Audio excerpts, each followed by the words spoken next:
Hello, geeks and nerds. Welcome back to another episode of Real Geeks. We got somebody with us this time. Yes. Yes, sheep. Hi. I'm Paula. Who we've brought in because, like, for this movie, if we, at the very least, don't have a female perspective on this one, what the fuck are we doing? Oh, I'm not entirely certain you want my female perspective, but okay, let's go. Oh, no! No, the crazier the better. Absolutely. But, of course, before we get to the actual review, there is one little matter we need to take care of first. Yes. This past Thursday, so about 2 days ago from our recording, came the passing of the legendary Burt Reynolds, who, again, if we don't take a moment to pay our respects, we've lost what little credibility we have. Now, I don't know about you guys, but as much as I pretty much grew up on like Cannonball Run and so forth, Best little whorehouse in Texas. most of my familiarity with Burt Reynolds is actually in the world of sitcoms. Yes. And amazingly enough, I'm not talking about Evening Shade. I grew up with a sitcom that ran from 87 to 91 called Out of This World, Yes. which was about a young girl named Evie who, on her 13th birthday, gains powers because she's half alien. The actor who played her father, I'll probably edit in the opening credits just to give you guys an idea of what I'm talking about. Would you like to swing on a star? Carry moonbeams home in a jar. And be better off than you are. Or would you rather go to Earth? And Earthling's a creature who is plain as can be. He's not as unique as you or me. His body comes in lots of different shapes. They say his relatives were chimps and apes, but if you take my advice for what it's worth, you could be happy there on Earth. Or would you like to swing on a star? Carry moonbeams home in a jar. And be better off than you are. You could be swinging on a star. You could be swinging on a star. But you'll notice at the end of the credits it says, and Troy as himself. Troy was an uncredited Mr. Burt Reynolds who did the voice work as a favor to the producers while he was working on Evening Shade. And he straight up said, I'll help you out. I don't need credit or anything. And just like, if nothing else, the man was willing to give a lot of his time to his friends in the business because, like Cannonball Run, that's just because he was friends with Hal Needham. Yeah. When you mentioned that we were going to be talking about Burt Reynolds, I had that moment of, I know who he is. Yeah. And I mean, my generation, you can't have grown up not knowing who he is because chances are our parents were very familiar with his work. Yes. But for the life of me, aside from, being involved with Lonnie Anderson, Oh, yeah. I'm sitting there going, what have I seen him in? And I didn't grow up with Cannonball Run. That wasn't one of my shows that I watched. So I pulled up his IMDb, and he did the voice of Charlie Barkhouse in All Dogs Go to Heaven, which was one of those movies that my kids watched over and over and over. And I remember him being paired off with Dom DeLuise a lot. Oh, yeah. Which was a great pairing. I love Dom DeLuise. But yeah, for the life of me, I had to sit there and go, what have I seen him in? And then, of course, I'm going through Facebook and somebody posted a clip of him on Golden Girls. Yes. Which had me laughing. Yeah. Like, he's on the show for what, not even 2 minutes. And Right. I'm laughing because of it. But, Yeah. Yeah, and I mean, I, from a growing up standpoint, I didn't see Cannonball Run. I saw that more in my teen years. Yeah. But the first movie I saw him in was The Longest Yard. But honestly, thinking of Burt Reynolds, I literally just go to Archer. Well, yeah, and I think nowadays, and if nothing else, most of our viewers are probably going to go to the same place. Right, because he's himself, but an exaggerated version of himself, because everybody on that show are exaggerated versions of themselves. But it's fun, and it's... You still kind of get a sense of that, and the one thing I appreciate about that show is how much of a fan Archer is of Burt Reynolds.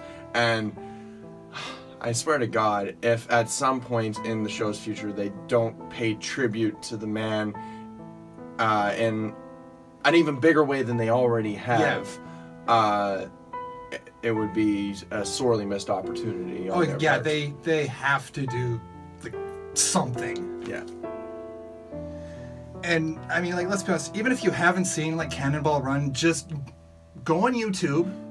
Not even clips of the movie, not even the full actual movie. Just look up the blooper reel. That's all you have to do. And you will understand so much just from that. Indeed.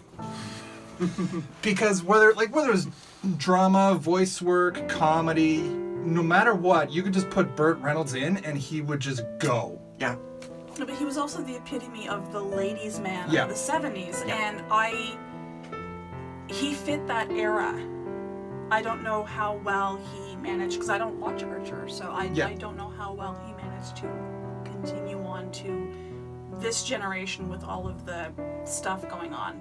I don't know how that would translate. Well, it works on Archer because Archer, as a show, is kind of set in this whole vintage spy era type setting, but playing on the idea that like spies had technology before modern day does, so they have a lot of modern day technology, but in like an earlier era of things. But like you see all the old cars, you see all the old fashion, etc., and he's basically that era of Burt Reynolds, but interacting in an animated form instead.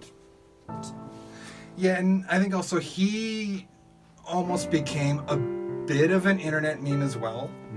Like, not to the extent of a William Shatner or a Chuck Norris, but he did get a bit of that celebrity in his own right, and like he recognized that people know the mustache, if nothing else. This is fair. Yes. And I think it seemed kind of like, okay, well, you're having fun. You're just having fun? All right, let's go. Let's just play around a bit. That's pretty much what it was. So, Mr. Reynolds, sir, you will of course be missed. And knowing that you and Dom are back together in heaven. Oh, good Lord, it's batting down the hatches. God, I am so sorry!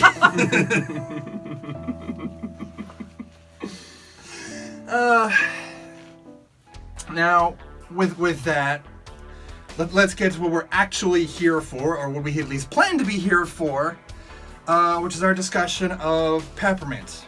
Now, I know what y'all are thinking, The Predator's coming out this month, why aren't you guys doing that?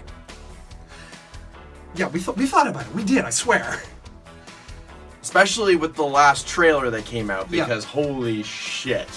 If you're not hyped for this movie now, I don't know what is going on with you, but I digress. Yeah, but like, this is the thing. Peppermint honestly fascinated me from the moment the first trailer came out. Yes. Because it actually falls into several trends I've been noticing recently, one of which is, somehow we keep getting Marvel movies that are not Marvel movies. Mm-hmm.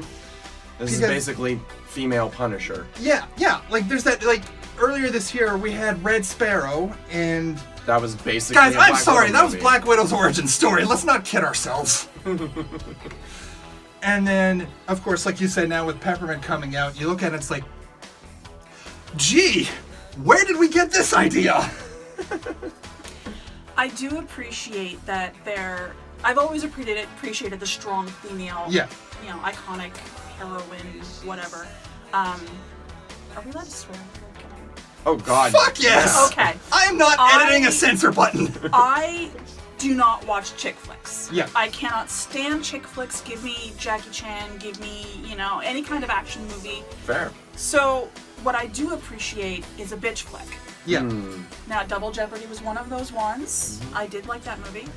And coming into this, I hadn't seen any of the trailers. I literally did not know anything about Peppermint until Thursday. I should probably look up to see what this movie's about. Oh, okay. All right. Sure. So going into it, I knew that Jennifer Garner was in it, Yeah. who I do enjoy. I'm probably in the minority. I did like her as Elektra. In all honesty. And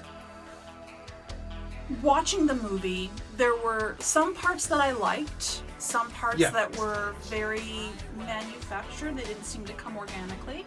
And one of the senses that I was left with was, where's the rest of the story? Frankly, yeah, and we would go into the plot in detail, and frankly, I'm just gonna throw the spoiler warning out now.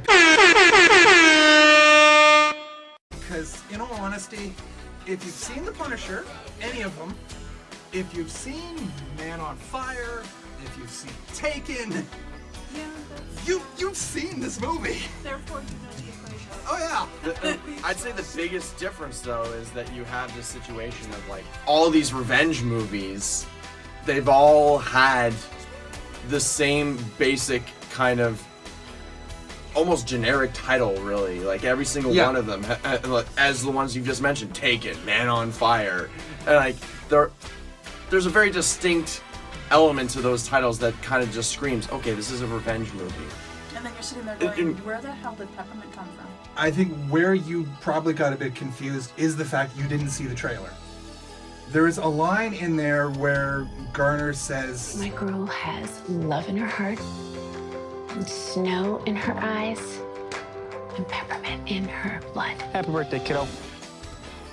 Okay. it's kind of poem-esque. I feel like that was, because I don't recall that actually happening in the movie. No, I was just gonna No. say Pretty sure it's they not just- in The the only movie. reference to the title in the Yeah. movie was her ordering the 2 scoops Yeah. of ice cream. But I think it's a case of using a different cut of that scene in the actual movie, or like something happened where basically that line was cut, and I think that line is what explains the title. Yeah.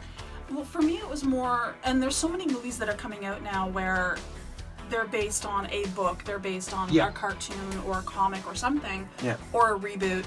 And this is, and I wanted to ask you guys, like, was the script written for this big screen, or is it based on something else? Because I did feel that there was like so much story that could have been there that wasn't, and I just, was it a time constraint or cutting room floor? Or? As far as I can tell, it's not based on anything in the It's strictest not, of sense. In terms of the story, I would say this movie was pretty much in the line of thinking of most people that are really gung-ho for this movie going into it are not looking for the story as much as they are looking for Jennifer Garner back in an Yes. action movie. Yeah. And actually, I can specifically answer whether or not this is an original story. As I was looking for images I could use for stills when I'm editing, I stumbled across a behind-the-scenes video on YouTube where Garner specifically says it's an original script. Okay. And, Then that could have been done a lot better. you know what? Frankly, yeah. Like, as much as I had an absolute blast in the movie. You did. I was You in did. heaven. Yeah. And I would be the first to tell you that A, I love dumb action movies, and B, this is very much a guy's action movie with a female lead. It's an action movie. Yeah. Fair enough. It is an action movie. You don't need to specify one gender or another. 'Cause No. either gender will either love it or hate it. But it is an action flick, and I do love Yeah. them. The only reason I say guys action movies, because it's the same thing as Taken and all those other movies, which are all male leads. And just by giving the lead to Jennifer Garner, they've immediately done something different with the formula, and instantly, I'm in. Absolutely. I'm glad to know that there's no backstory. Like, you can walk into Captain America, and people are like, oh, well, in this comic, this happened. Yeah. And I'm like, I'm sorry, guys, I don't. But you still get something out of the movie regardless. Oh, yeah, well, Seven's first of all. But, I'm not gonna argue. but it's also a well-written movie that fills in the gaps where it is able to. Yeah. They don't assume that everyone's read the books. Exactly. It was very entertaining throughout. The action sequences were fantastic, well choreographed, especially the scene in the pinata shop or whatever. that was very well done. And you know, there's one small moment that I loved there that only someone like Jennifer Garner could have pulled off. It was just a very small thing where she's like busted in the door enough for the thugs to know she's there. They start blasting the door, the wall, and she's just hiding, like just right along the door frame. She's so petite. Not even really taking cover. She's just standing there like, all right, you guys There's done like yet? 5 machine guns putting holes in the Just wall that she's perfectly hiding all behind. around her. And like she's on the opposite side of the door frame. And yeah. And I'm just like, just that one little thing where I'm just cracking up because this is so great. She walks away, there's no glass in her hair or Nope. anything. You know.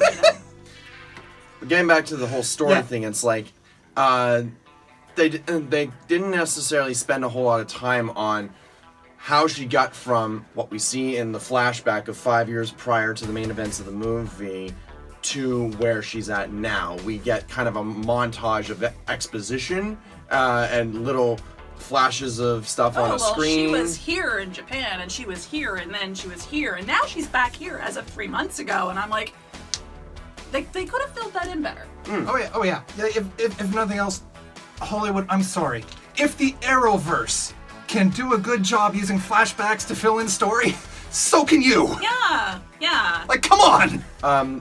The other thing, though, that I appreciate about having Jennifer Garner in this film is that I feel like she was perfectly cast, simply because when you look at a lot of the other female stars that have headlined action movies, and the kind of stars that they are compared to the types of movies that they were starring in, outside of some of the obvious reasons why I say a movie like Catwoman failed, was the fact that you had an actress like Halle Berry, who was so like larger than life kind of thing, playing this meek sort of woman who becomes Catwoman. Now, Michelle Pfeiffer was well cast for that. Exactly. Oh yeah. So that's my point. Like, there are certain women who, when they take on a role of somebody who is basically an ordinary woman being thrust into extraordinary circumstances. You don't take somebody that walks into a room and commands the attention. You take somebody that can walk into a room and hide in the wallpaper. Exactly. And Jennifer Garner does Yeah. that. Oh, yeah. Great soccer mom, yeah. Yeah. Like, and I've never said this about a vigilante film before. Riley North is kind of adorable. I did like the character. Oh, yeah. I really did like Oh, the yeah. character. Yeah. There was... To go from soccer mom to badass bitch in any span, and they've given us 5 years, there has to have been a huge catalyst to have that Yeah. happen. Because, I mean, soccer moms kind of like to hug the wallpaper. They're very, very, very pretty and pristine. And so her transition is complete black and white. Total polar opposites. And the reason behind it is understandable, especially the courtroom scene. I'm not my gonna go God. into anything. Oh my God. There were so many times in that courtroom scene that I went, okay, wait, hold on. Yeah, you've got That is one. not how the law works. You've got one female in the witness stand. There may have been a couple of women on the jury, but you've got the one woman on the witness stand surrounded by a whole bunch of guys. I'm setting that up for you. You figure it out. And that, again, that was one of the stepping stones in her transformation that had to have happened. It could have been a little stretched out, Yeah. but I think, but again, I think the whole reason it wasn't stretched out is because the filmmakers were like, We're not worried about that. We just want to show a badass woman doing badass things. So we want to escalate toward that. That was part of the problem. They had the end result in mind, and they went, we want her to go around beating the crap out of all these guys. Well, we have to give her a reason. Okay, well, here's 5 minutes to explain the reason. That wasn't enough. And I mean, to go from soccer mom to badass bitch, you need more than 5 minutes of explanation. Yeah. And I think if they had more female staff on the creative team, they might have actually been willing to go that extra mile, honestly. That being said, when I initially watched the movie, I really didn't have too many issues with it. I really only had one gripe, and it was the ending. I found that most of the movie I was, as much as you could be, I was engaged and I was enjoying myself. The ending kind of felt abrupt, a little forced, almost as though they were trying to establish this as a franchise, because now Hollywood, because literally that's all Hollywood does now, is try to establish franchises.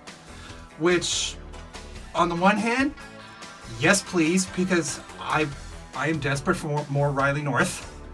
I want more of this and I want it now. That said, also in regards to the ending, of course, I listed a bunch of movies earlier that this takes from. The end of Peppermint. Do you remember the end to the A-Team? You're talking about the movie. Yeah, it's basically Jessica Biel's character slips face the handcuff key as they're being led into the paddy wagon and taken off. Now, authority figure slipping the vigilante handcuff key shortly before we fade to black. Mm-hmm. Sound familiar? Uh-huh. It's a trope. There's a little similarity there. But, so you've got somebody who's, I've accomplished my task, I have set out to do what I wanted to do, and I've succeeded. I am done.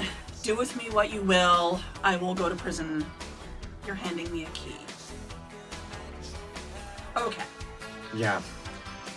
But it wasn't even that whole thing of sending her to prison as much as she just wanted to die. Yeah. And I would have been fine with that, because so many stories have ended with the tragic hero motif, and this would have been one of those times where it would have worked. And I would have been happy with it. But instead, they decided they were going to keep her alive and, as you said, have the authority figure give her the means of escape. And what I found interesting was that particular authority figure, I thought was the bad guy. Yeah, you know what? Because they were leading it Yeah. up. They were putting him in that position. And then, Psych. he wasn't the bad guy. No, it was Detective Pornstache. Okay. Whose actual name I refuse to remember. Funny enough, I did an IMDb search before I got here of the actors. Yeah. This particular actor, the last time you probably saw him was in 10 Cloverfield Lane. And the last time we saw John Ortiz in a movie, who played the older cop, was in Cloverfield Paradox. Oh, of course. I just thought that was an interesting little anecdote. By that same logic, let's just give the sequel to J.J. Abrams too, because he's already worked with like half the cast. The script will immediately be better. Mm-hmm. Like I said, I loved Riley North. Yeah. The scene in the liquor store. Oh my god. That was one of the good ones. There were about 3 or 4 points in the whole movie where you damn near peed yourself laughing. Oh yeah! And that was one of them. And those scenes were probably the better ones in the movie. Yeah. Like, oh, definitely. Her going back to that address in the south. Yeah. Yeah. All in all, it was a good movie. Yeah. I don't know that I would buy it, but I'm glad I had the chance to see it in theater, because that wouldn't have translated well to a TV. No. Easily the best part of this is Jennifer Garner. Yes, hands down. It would have been real nice if they had more faith in her in the action scenes, because there were so many instances where, like, you see her in combat, she's just systematically going through, clearing rooms. There's instances where she's smart enough to go, okay, I am too hurt. If I keep fighting, I'm going to die. And she escapes. There were also, at the same time, there were so many instances where we get the standard of fight scenes where the camera is in way too close. Very much so. And that was one of my biggest pet peeves. Yeah, or like the scene with the judge where we don't see anything until basically the aftermath. Where, I mean, like you said earlier, there's a lot of points that they just jumped over. Very much, yeah. And there was no reason for that. Like, Garner definitely has the skills to pull these scenes off. Yeah. Let her do it! But again, is that, how much of that is time constraint? How much of that is budget? How much of that is, I have this set in my mind and I want this action, but I can't figure out the substance to get to the action. And I see that a lot in action movies. It doesn't matter who the star is. I see that a lot in action movies. I want A, I want B, I want C, and then, fill in the other points. But the director or the writer or somebody themselves isn't able to fill in those points. Well, I think even then it doesn't necessarily take much. Where, like, this is the same director that did Taken. Explains a lot. And with the Brian Mills character, there's that famous tagline of how he has a particular set of skills. Yeah. Taken just had like little bits of dialogue, maybe the odd flashback, like just little bits and pieces that would give you enough background. And it's amazing just how much dialogue can affect something. Yeah. Just a couple extra words. Now, you mentioned the judge. Her asking him, do you even remember my name? Do you know who I am? That was beautiful. If you can remember my name, this will go differently. Yeah. Again, I mean, obviously he couldn't. Granted, he was gagged. But He never gave any indication that he knew her name. He was one of the lesser parts of the catalyst, but he was just one of those ones that helped those that needed justice evade justice. Yeah. So it almost seems like they kind of sacrificed lingering on her going after the people that most directly were involved with the killing of her family, and instead focused more on the people that orchestrated it. Because we get one scene at the very beginning of the movie of her taking out one of the three guys. Cut to after the flashback and all these other things, cut to modern day, and all three of them are strung up. And that's one of the things that caught my attention. I mean, you have Jennifer Garner, who is admittedly petite, who, sure, after 5 years of life, I'm sure was not the soccer mom that she was. No. But three guys strung up on a Ferris wheel. Yeah, great visual. Three big guys. Yeah. Beefy guys. Yeah, oh yeah. Strung up on a Ferris wheel. Yeah, great visual, but again, you can't help but go, I okay. want to see that execution. Yeah, I know she bulked up and put in a hell of a lot of training for this, and That still would have kudos. That But still would have taken a lot Yeah. of time and effort on her part. It almost goes against the other action scenes because we see her being very systematic. If she can put you down with a bullet, you are getting a bullet. Yep. She's smart. She's almost keeping guys at a distance as much as possible, sniping people whenever she has the chance. Something a character her size could, would, and should be doing. In contrast, again, as great as that Ferris wheel scene looked, it don't work. No. Now, I will grant that those were the main guys. Yeah. They were not the behind-the-scenes guys. They were the main guys. I found that, for example, with the judge and with the other trip to the house later on to go revisit somebody from her past, those are the moments that A, make her seem human, Oh yeah. and B, you know what, you may have been a small part in the death of my husband and my child, but you were a part. And the actions were kind of commiserate to the crime. Yeah.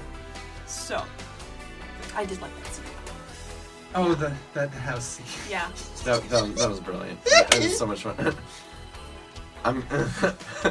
Oh, stop squealing, Peg. I'm only kidding. Yeah, that one. Yeah. One other little thing that I really kind of appreciated was how in the beginning, when it had that weird sort of kind of flashy jump cutty kind of opening credits type thing. Yeah. And I was watching it, I was just like, is this a throwback to the 90s or early 2000s? Because this was kind of a thing that they did a lot with opening credits back then. But then as the movie progressed and you start to see how unhinged she is since the incident 5 years prior and everything that's happened since and everything, that visually they portray that with the same flashy jump cut kind of stuff, and I was like, okay, decent visual foreshadowing. Yeah, there was a lot of that washed out, grainy, kind of Tony Scott film style in a number of scenes. It was a little odd that they keep going back to this kind of Man on Fire style. Mm-hmm. And on the one hand, great movie. Do you really want to be evoking memory of something that honestly was better? And that seems to be a big thing within this movie, is that there were a lot of visual evocations to things that were done before in other action movies that frankly were better executed.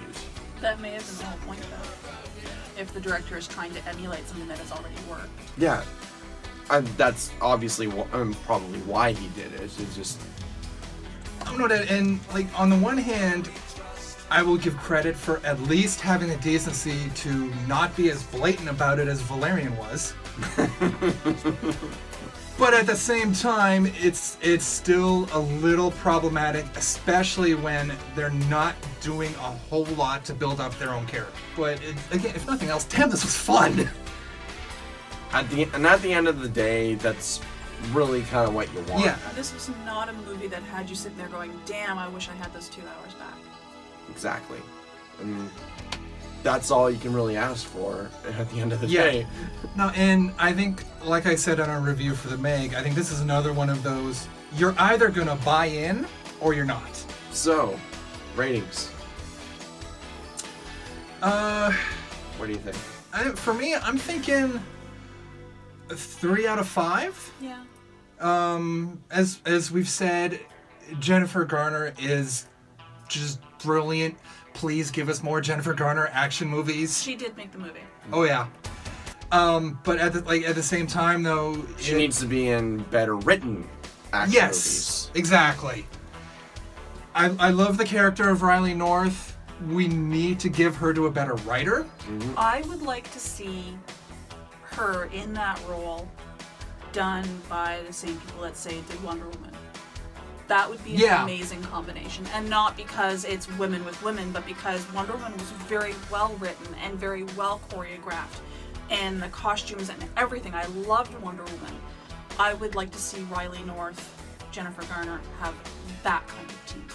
Yeah. Oh yeah, definitely. There are, even if it's not specifically like Patty Jenkins or whoever, Somebody They're along like, those yeah, lines. That caliber. There are- Even the Marvels, the Avengers, that sort of team. That yeah, caliber. like no doubt, you probably don't even have to go to a comic book movie, but there are so many writers and directors who are better equipped to do this character. Things like the reveal of Detective Pornstache as the mole.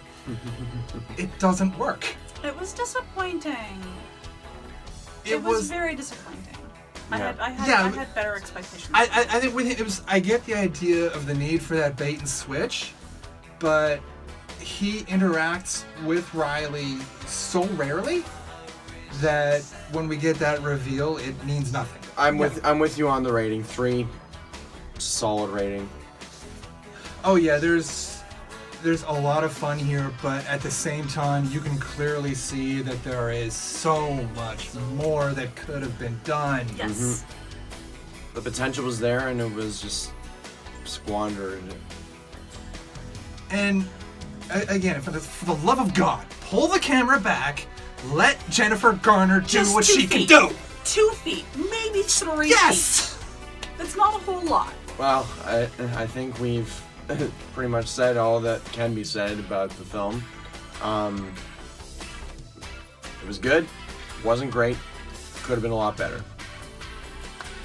So, Basically, yeah, you'll have a good time, but yeah, And again, there's room. They left it open Yeah. for sequel. yeah. So, but please. we'll see if that happens. It's going up against The Nun this weekend, so we'll see. Next month, we're jumping back into the comic book foray, and we're gonna check out Venom. Oh God, I'm looking forward to this. Don't I know it? Oh, how is Sony gonna fuck up another franchise? All right, I may be going in a little biased, but Nah, it's well worth it. It's earned. It's earned. oh yeah. but until then, it's been a pleasure, folks, and that's a wrap. See yas.